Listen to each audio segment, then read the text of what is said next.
United Nations has launched finally its Humanitarian Action Plan 2010, and they have appealed for 537 Humanitarian Action Plan 2010, an appeal from the international community, US $537 million.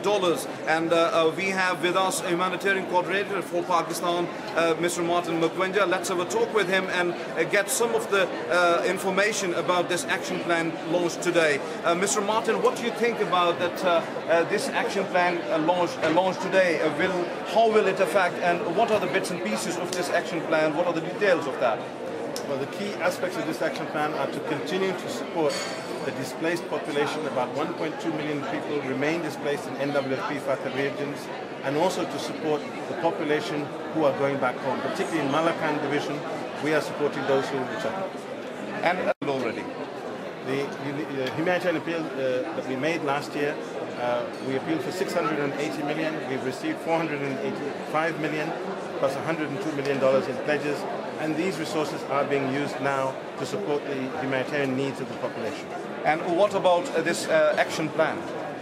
The action plan will be implemented by more than 68 different organizations, national and international NGOs and UN bodies.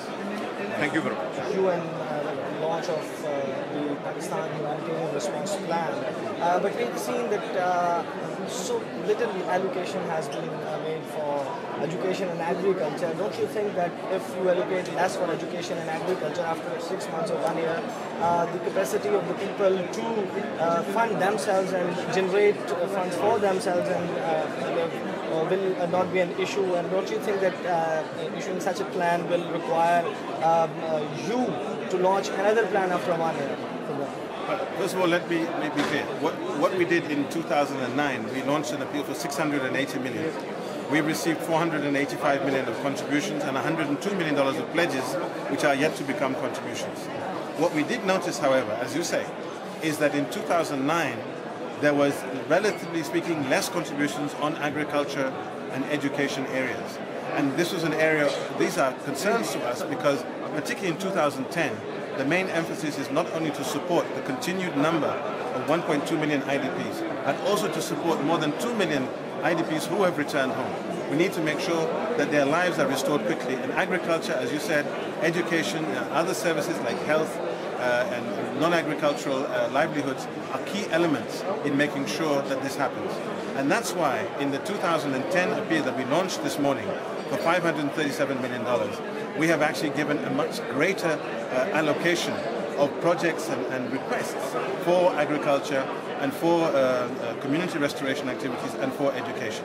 So we hope that if the donor community responds to this, we will have the resources that we need. Don't you think that if the allocations have been made for agriculture and education, if they had been higher than the current ones, like $24 million for each of them, don't you think that this way, how long can the international community, and have they not realized that how long can they feed a community which has displaced from their places? For how long can they feed them? Don't they think that they need to educate them, give them proper education, and do their capacity building in agriculture, so they may be dependent after 6 months or 1 year? Exactly. And I think already there's been significant projects distributing seeds and tools, restoring animals, for example, livestock, in the areas of return, like in Swat district, in Bunair district, parts of Lower Deer.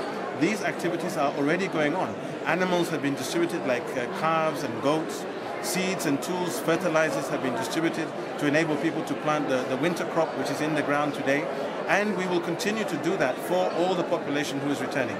It is indeed the commitment of the international community not to create dependency, but to create indeed the capacity within individuals and communities and villages that they can survive and feed themselves and become economic citizens of Pakistan. Pakistan is just the 13th state in the world which for which a humanitarian response plan has been launched, and most probably the previous plans for the 12 countries which were launched are the ones which are considered to be either failed states or the ones which do not have their institutions which have the capacity and capability to continue the restoration and rehabilitation activities.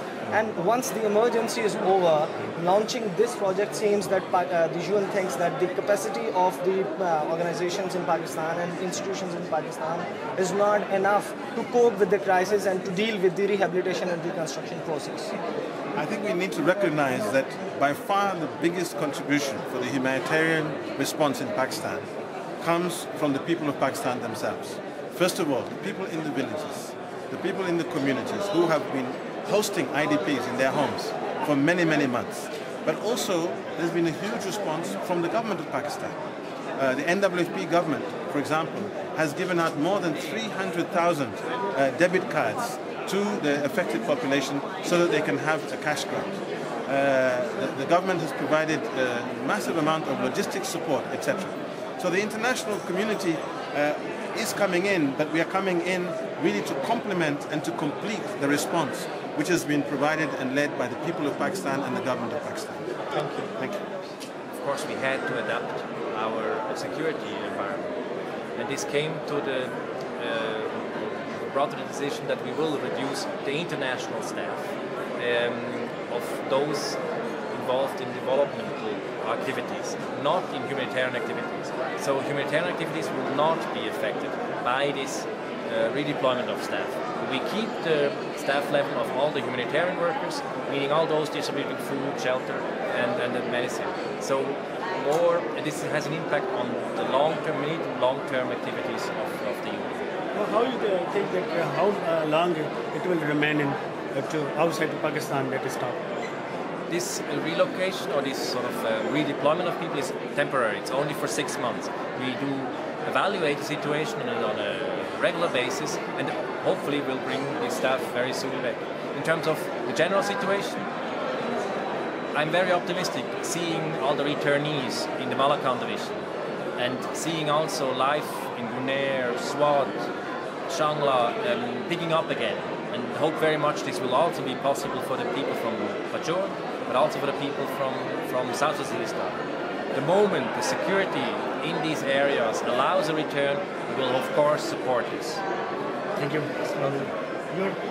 comprehensive plan has been launched by the UN as a response plan for the needs of Pakistan and the IDPs. But don't you think that little allocations have been made for community restoration, for education and for agriculture, especially keeping in mind that how long can the international community feed the internally displaced people? Of course, there has to be some programs for their capacity building, for community restoration, for education and agriculture to make them independent of the international donors. Absolutely. We need to put into perspective how it's evolving. Last year, obviously, there was this outflow of the IDPs, and of course, a lot of relief needed to go in as the IDPs have gone back, and also together with those who have stayed back in those crisis-affected areas, the focus of attention needs to go towards, as you say, how do we help these people get back on their feet?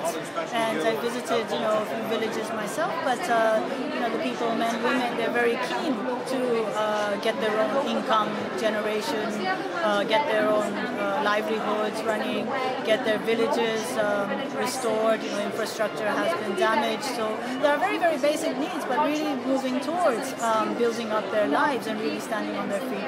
So in the PHRP 2010, there are many, many activities and many partners who actually are already started, but will be helping the communities in livelihoods, in restoring the community infrastructure, and we hope that the donor community will also fund to enable us to do as much as possible.